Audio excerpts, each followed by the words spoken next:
श्री कृष्ण जी कहते हैं, जिस व्यक्ति को आपकी कद्र नहीं, उसके साथ खड़े रहने से अच्छा है आप अकेले रहे। यदि आप किसके साथ मित्रता नहीं कर सकते हैं तो उसके साथ शत्रुता भी नहीं करना चाहिए। जब आपके जीवन के चारों ओर हताशा और निराशा हो, जब दुखों ने आपको हर जगह से घेर रखा हो, तब आप सच्चे मन से कृष्ण जी के नाम का दीपक जलाना और अपना सब हाल श्री कृष्ण को सुना देना। श्री कृष्ण स्वयं आपके सब दुख हरने आएंगे। तुम उसके लिए शोक करते हो जो शोक करने के योग्य नहीं है। बुद्धिमान व्यक्ति ना जीवित और ना ही मृत व्यक्ति के लिए शोक करते हैं। मनुष्य का जीवन केवल उसके कर्मों पर चलता है। जैसा कर्म होता है वैसा उसका जीवन होता है। क्रोध की अवस्था में भ्रम जन्म लेता है। भ्रम बुद्धि को नष्ट कर देती है। बुद्धि के नष्ट होते ही व्यक्ति का पतन हो जाता है। प्यार और तकदीर कभी साथ नहीं चलते, क्योंकि जब तकदीर में होते हैं उनसे कभी प्यार नहीं होता, और जिससे हमें प्यार हो जाता है वह तकदीर में नहीं होता। खाली हाथ आए खाली हाथ वापस चले जाओगे।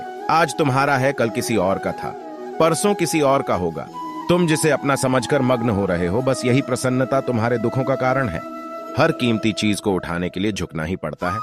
माँ और पिता का आशीर्वाद भी इनमें से एक है। वह जो सभी इच्छाएं त्याग देता है, मैं और मेरा की लालसा तथा भावना से मुक्त हो जाता है, उसे शांति प्राप्त होती है। अगर व्यक्ति शिक्षा से पहले संस्कार, व्यापार से पहले व्यवहार और भगवान से पहले माता पिता को पहचान ले तो जिंदगी में कभी कोई कठिनाई नहीं आएगी। फल की अभिलाषा छोड़कर कर्म करने वाला पुरुष ही अपने जीवन को सफल बनाता है। स्वार्थ से रिश्ते बनाने की कितनी भी कोशिश करें, वो कभी नहीं बनते हैं, और प्रेम से बने रिश्तों को कितना भी तोड़ने की कोशिश करें, वो कभी नहीं टूटते। जीवन में समय चाहे जैसा भी हो, परिवार के साथ रहो। सुख हो तो बढ़ जाता है और दुख हो तो बट जाता है। जब आप प्रभु के साथ जुड़ जाओगे तो आपकी परीक्षा आरंभ हो जाएगी। कुछ लोग इसे दुख समझते हैं तो कुछ लोग प्रभु की कृपा। बुरे कर्म करने नहीं पड़ते हो जाते हैं और अच्छे कर्म होते नहीं करने पड़ते हैं। अहंकार मत कर किसी को कुछ भी देकर, क्या पता तू दे रहा है या पिछले जन्म का कर्जा चुका रहा है। ईश्वर ने हमारे भाग्य में जो लिखा है उसे हमसे कोई नहीं छीन सकता, लेकिन अगर हमें अपने ईश्वर पर सच्चा भरोसा है तो हमें वो भी मिल सकता है जो हमारे भाग्य में नहीं लिखा होता। इंसान का मुश्किल वक्त उसके लिए एक दर्पण की तरह होता है जो हमारी क्षमताओं का दर्शन हमें करवाता है। वह दिन मत दिखाना कान्हा कि हमें खुद पर गुरूर हो जाए रखना अपने दिल में इस तरह कि जीवन सुफल हो जाए। इस पूरे ब्रह्मांड में ऐसी कोई ताकत नहीं जो इंसान की इच्छाओं की पूर्ति कर सके, क्योंकि इंसान की इच्छाएं एक समुद्र के समान होती है जिसे कभी भी भरा नहीं जा सकता।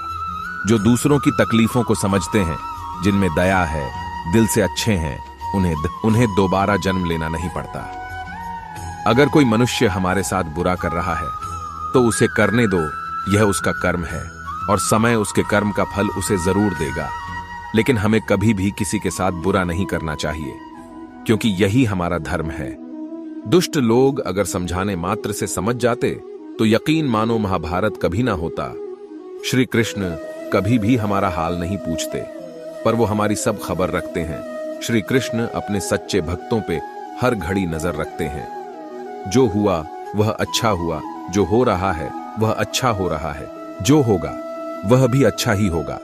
तुम भूत का पश्चाताप न करो, भविष्य की चिंता न करो, वर्तमान में जियो। अगर आप जीवन में असफल होते हैं तो आपको दोबारा प्रयास करने में कभी नहीं घबराना चाहिए, क्योंकि जब आप दोबारा प्रयास करते हैं तो आपकी शुरुआत सुनने से नहीं बल्कि आपके अनुभव से होती है। जिंदगी में सदैव अवसरों का आनंद लेना चाहिए, लेकिन किसी के भरोसे को तोड़कर नहीं।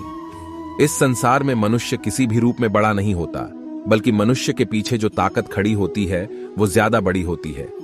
मनुष्य अपने सच्चे हृदय से जो दान दे सकता है वह अपने हाथों से नहीं दे सकता, और मौन रहकर हम जो कह सकते हैं वह हम अपने शब्दों से नहीं कह सकते।